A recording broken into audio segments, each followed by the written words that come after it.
Okay, I just finished watching Fit for TV. Okay, it is no surprise this show has received a lot of traction and a lot of attention because some of the methods that those trainers were using are very old, and the producers, what they did and some of the things that they got the contestants to go through was quite damaging. They're already going and struggling. They're already going through a lot. So this was just a bit, entertainment purposes. Like, this is TV. Anyway, so unbeknownst to some of the contestants, they thought they were going on a show that was going to help them change their life, and that was the one thing they needed. And then they got on the show and they kind of unpacked in this a little bit how it was not about that at all, they found.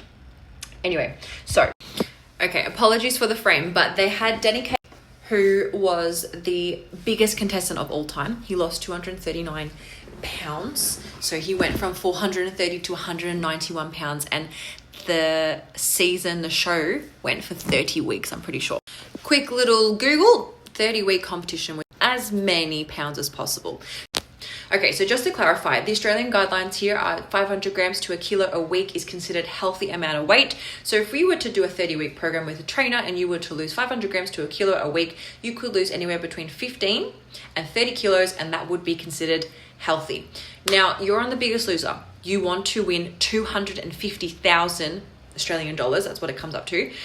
People are going, and on the show they said they're going to go into it to do whatever they can because that's money. And what do people do for money? They change. They will change. And unfortunately, that extreme method has put them in some pretty nasty places. So a lot is on the line for these contestants, not just the money, it's also for some of them, family and home life. Now, Tracy in the show did highlight that she was going through some infidelity at home, but she didn't exactly say it, but there sounded like there was some emotional abuse happening. And I was thinking about this. When you're going through something like that, there's a book called The Body Keeps the Score. And from what that book explains to me, you accept the love you think you deserve. So this, for some of them, was the exact kind of care and support that they thought they were going to be getting into to kick them up the bum, okay?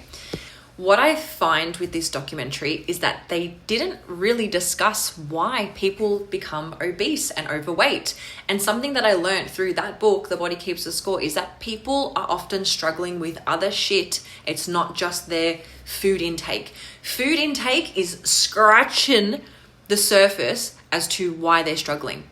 What else is going on in society? We are being marketed constantly about food. Everywhere you go, there is food. When you go to the self-checkout in Coles or Woolworths, why is there chocolate in front of you on the self-checkout?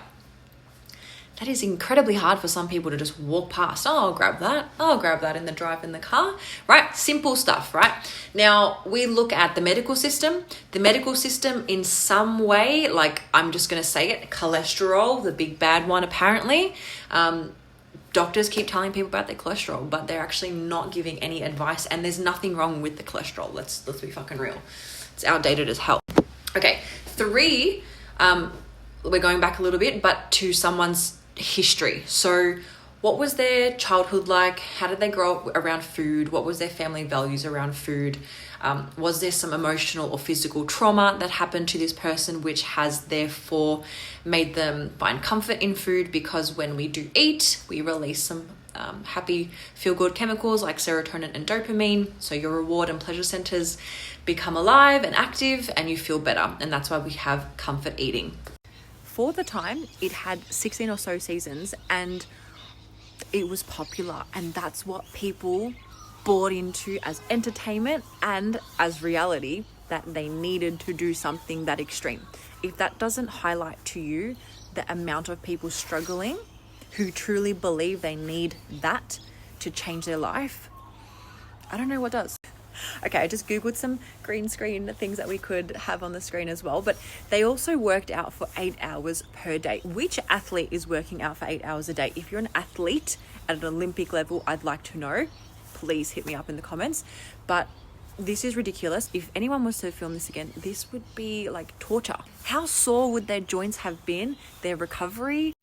Not only that, if anyone who has eaten 800 calories a day, or less than 1,000 or less than 1,200, you will know that your mood swings, your energy levels, anyone who is bikini competing, like calories get low at some point, especially if you've got a lot to lose. You can't do that for 30 weeks. That's cool. If anyone's watching this show and goes, oh, like that's why I shouldn't do extreme dieting. Well, yes, you definitely don't want a yo-yo diet, because every time you lose weight and you gain it all back, you just change, you actually worsen the fat cells. So the fat cells can only grow so much until they duplicate. So you just end up having more fat cells. And this is why liposuction exists, so you can take out the amount of fat cells. And this is why the extreme side of dieting is so harmful, because if you do gain all that weight back, and I think, can I just preface, you don't just gain it all back. He did say on the show he knew it was his food. So he was tracking his progress and he was recording himself. If you know that you are struggling and something's going on, get accountability, go work with someone. You don't need to do this all alone. You don't have to figure everything out by yourself. And reverting back to the show's methods, that definitely, for some of them who did end up doing that and trying to go back to that extreme way, it was unsustainable for them. One of the things that I did find odd was, but also it made complete sense, because when one of Jillian's contestants won, she won $1 million or something. So it makes, again, sense as to why that happened. But you don't find this stuff out until many years later. And unfortunately, it's put other people in harm. I feel like if you're watching this, you're either a coach or you're someone who's just interested in the show overall and maybe is looking for some answers themselves on what they can do about their own weight loss. What I would say is consistency is always key. And that's been the number one saying over the last 10 years of me being in the industry as well. Consistency is key. The other thing is that it doesn't just happen in a challenge. And this is why challenges I will not do, is because they really set the tone that you go hard and fast and all in. Once the challenge is done, what happens? Often people fall off. Often people revert back to the habits and the bad habits that they had before. Why? Because the changes don't stick. They don't last. It was for the challenge.